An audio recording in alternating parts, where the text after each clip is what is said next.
Bismillahirrahmanirrahim. Dear students, Assalamu alaikum. I am your banking course instructor, Professor Tahir Yasin. Dear students, today we are going to start a new chapter, Banker-Customer Relationship, बैंकार और ग्राहक के ताल्लुकात. The first question is regarding the relationship between banker and customer, बैंकार और ग्राहक के ताल्लुकात. First of all, we are going to define banker and customer. बैंकार और ग्राहक की तारीफ करेंगे हम. Banker is a dealer in debts of its own and other people. It accepts the deposits of people and lends to the needy. Dear students, ये definition है professor Crowther की.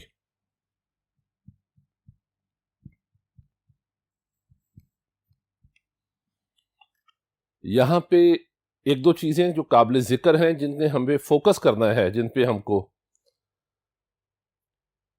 अगर बैंक की डेफिनेशन आए, कमर्शियल बैंक की definition आए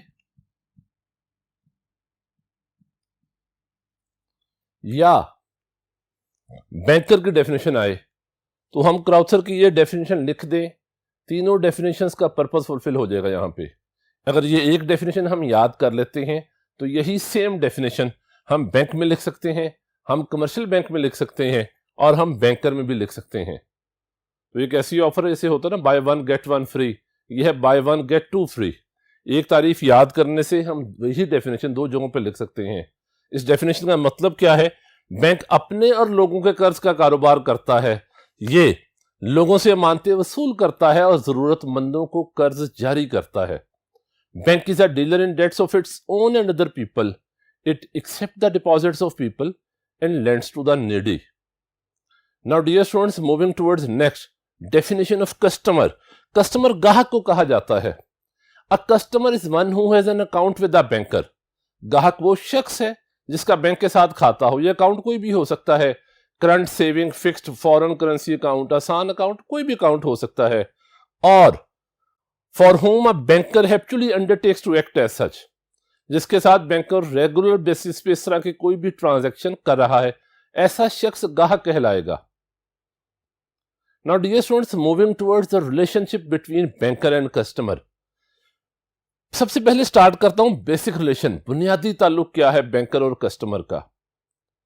किसी भी बैंक के प्राइमरी फंक्शंस हैं, मेन फंक्शंस हैं, receiving deposits and advancing loans, अमानतों की वसूली और कर्जों का इजरा. हर कमर्शियल बैंक का जो बेसिक फंक्शन है, प्राइमरी फंक्शन है, वो ये है, अमानतों की वसूली और कर्जों का इजरा. बैंक कस्टमर से मानते वसूल करेगा, अवाम से मानते वसूल करता है और जरूरतमंदों को कर्ज जारी कर देता है. They are the basic functions of any commercial bank. अब इस बेसिक फंक्शन में बैंकर और कस्टमर का रिलेशनशिप कैसे डेवलप होता है, मैं पहले फर्स्ट फंक्शन को डिफाइन करता हूं. जब डिपॉजिट रिसीव कर रहा है, जब अमानत जमा करवाई गई है ग्राहक की तरफ से बैंक को, तो इस सिचुएशन में बैंक डेटर बन जाएगा, बैंक मकरूज होगा. Debtor is one who borrows money.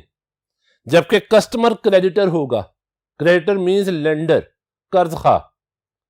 Similarly जब बैंक लोन एडवांस करता है, कर्ज जारी करेगा अपने ग्राहक को, तो इस सिचुएशन में बैंक क्रेडिटर होगा, बैंक कर्ज खा बन जाएगा और कस्टमर डेटर होगा, मकरूज होगा. यानी कि ये बेसिक रिलेशन है बिटवीन बैंकर एंड कस्टमर कि जब डिपॉजिट्स रिसीव किया जा रहा है बैंक की तरफ से, तो ये डिपॉजिट बैंक को वापस करना है.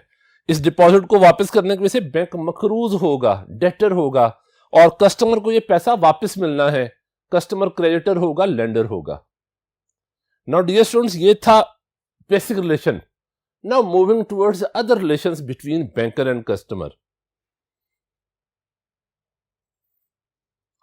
Now dear students, other relations, banker और कस्टमर के इसके अलावा क्या ताल्लुकात होते हैं. First one is bailor and बेली.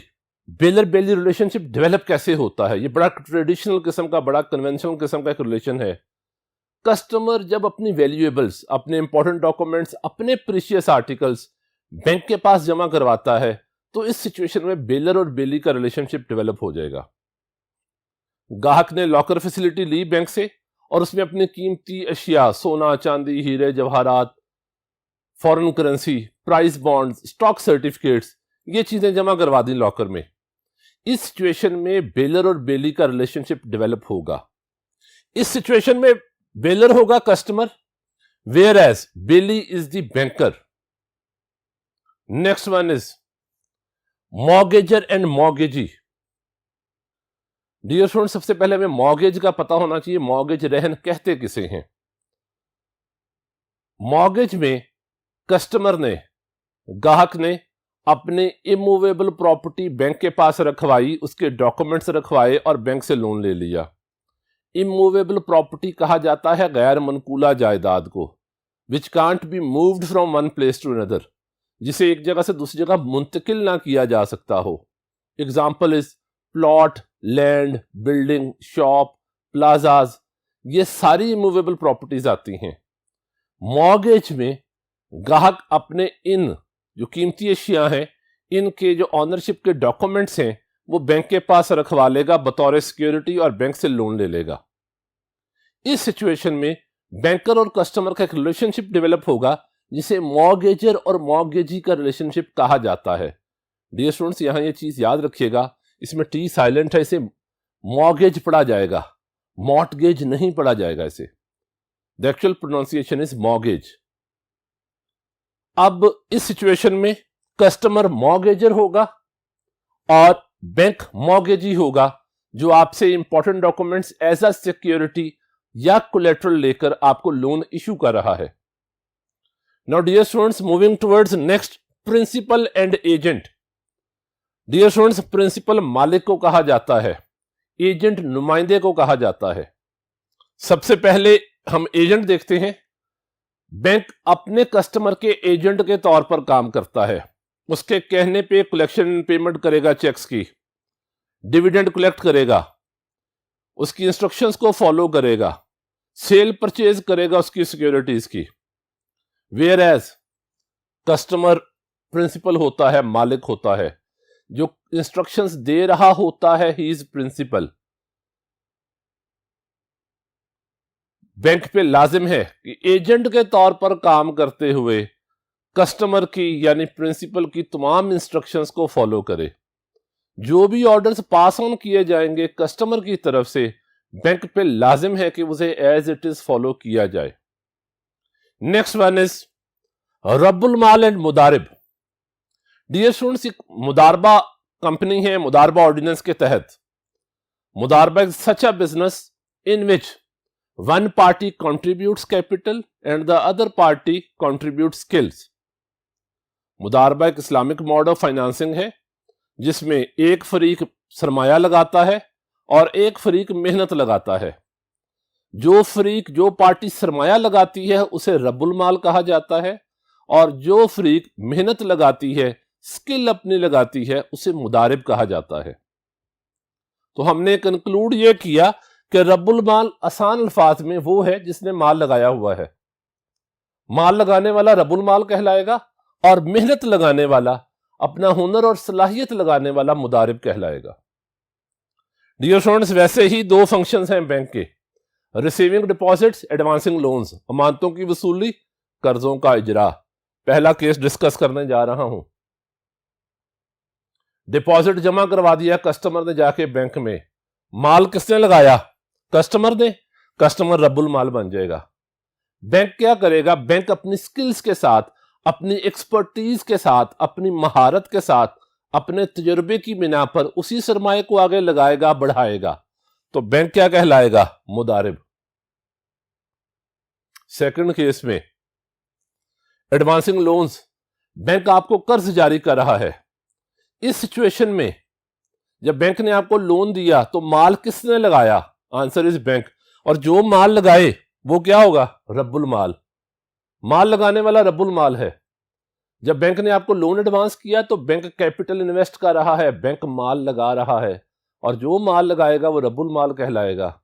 और ये माल जिसके ऊपर लगाया जा रहा है वो कस्टमर है, और कस्टमर अपनी स्किल्स के साथ, अपनी एक्सपर्टीज के साथ, अपनी महारत के साथ, अपनी एबिलिटीज के साथ उस माल को बढ़ाएगा with the help of any business, किसी भी कारोबार की मदद से। तो इस सिचुएशन में कस्टमर कहलाएगा मुदारिब। Now, dear students, I hope that this will be clear to you people. Now, moving towards next, purchaser and seller. फरोख्तकार और खरीद कुनिंदा डेफर्ड पेमेंट सिस्टम में, मार्कअप मॉडल फाइनेंसिंग में, customer is the purchaser of asset, whereas bank sell that asset to the customer. Deferred payment system में customer request करता है bank को कि उसे फलां असासा खरीद कर दे दिया जाए. इस सिचुएशन में वो ही चीज, वो असासा बैंक मार्केट से खरीद कर दे देता है अपने ग्राहक को. इस सिचुएशन में बैंक जो है वो सेलर बन जाता है और ग्राहक उसी चीज का खरीदार बनता है और एग्री टर्म्स एंड कंडीशंस के ऊपर ये ट्रांजैक्शन एक्सिक्यूट कर दी जाती है, जिसमें बैंक मार्कअप लेता है, अपने सर्विस चार्जेस लेता है और अपना रीजनेबल प्रॉफिट ऐड कर देता है अमाउंट की वापसी में. Now dear students, moving towards next. Now dear students, next one are lesser and lessee. ये लीज होल्ड एग्रीमेंट होता है, पट्टादारी का ताल्लुक होता है, जिसमें लीज के ऊपर अशिया दी जाती हैं कस्टमर को. इस लीज होल्ड एग्रीमेंट के तहत अगर बैंकर कस्टमर रिलेशनशिप कायम होता है तो इस सिचुएशन में बैंकर लेसर होगा और customer is lessee. Next one is relationship of trustee and beneficiary. Dear students, trustee मुतवल्ली को कहा जाता है, केयर टेकर को. बैंकर ट्रस्टी होता है. Trustee is one who looks after the property on behalf of another person. मुतवल्ली वो शख्स है जो किसी की जायदाद का निगरान मुकर्रर किया जाए.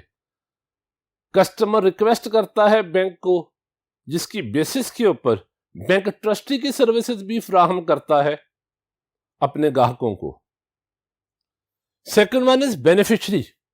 कस्टमर डियर स्टूडेंट्स दो तरह से बेनिफिशियरी होगा. पहली चीज, कस्टमर अपने डिपॉजिट्स जमा करवा रहा है बैंक के पास. जब कस्टमर अपने डिपॉजिट्स जमा करवाएगा तो कस्टमर को दो फायदे होंगे. एक तो उसकी रकम सेफ हो जाएगी, उसकी रकम महफूज हो गई. सेकंड वन, इसे उसकी इसी रकम के ऊपर, डिपॉजिट के ऊपर प्रॉफिट दिया जाएगा, जिसकी वजह से उसका सोर्स ऑफ इनकम बन जाएगा. सेकंड बेनिफिट क्या होगा कस्टमर को? अगर कस्टमर को जरूरत पड़ गई लोन की तो वो बैंक से कांटेक्ट करेगा और कर्जा हासिल कर लेगा. इस तरह से डिपॉजिट्स और लोन्स दोनों की सूरत में कस्टमर इज बेनिफिशियरी. बेनिफिशियरी वो होता है जो बेनिफिट ले रहा हो, जो मुस्तफीद हो रहा हो. तो मैं यहां पे कंक्लूड करता हूं कि trustee is banker whereas beneficiary is the customer. Now dear students, moving towards next, pledger and pledgee. Dear students, बाज़ औक़ात हम कुछ अपने एसेट्स, मूवेबल एसेट्स हैं, जैसे गोल्ड है, सिल्वर है, स्टॉक सर्टिफिकेट्स हैं, इस तरह की चीजें बैंक के पास प्लेज करवा लेते हैं, गिरवी रखवा लेते हैं और उस पर कर्जा हासिल कर लेते हैं. फॉर एग्जाम्पल, किसी पार्टी ने गोल्ड रखवाया बैंक के पास as a collateral, as a security, कफालत के तौर पर, और बैंक से कर्जा हासिल कर लिया. इस सिचुएशन में कस्टमर ने बैंक के पास अपने एसेट्स प्लेज करवा लिए, अपने असासाजात गिरवी रखवा लिए. इस सिचुएशन में प्लेजर और प्लेजी का रिलेशनशिप डेवलप होगा बैंकर और कस्टमर के दरमियान, और कस्टमर प्लेजर होगा जबकि बैंकर प्लेजी होगा. इसके एक और नाम है, इसे पॉनर और पॉनी भी कहा जाता है.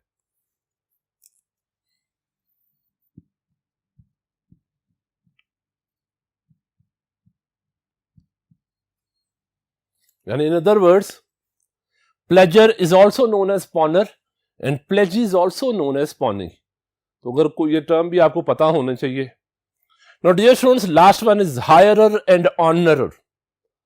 हायरर किराएदार को कहा जाता है. हायर परचेज फाइनेंसिंग में, जहां पर अशिया इंस्टॉलमेंट्स में ली जाती हैं, वहां पर जो कस्टमर है ये किराएदार है. ये तब तक किराएदार होता है जब तक ये सारी इंस्टॉलमेंट्स अदा नहीं कर देता, और उस चीज का असल मालिक ऑनर बैंक होता है तब तक जब तक installments along with interest principal amount recover ना कर ली जाए ग्राहक से.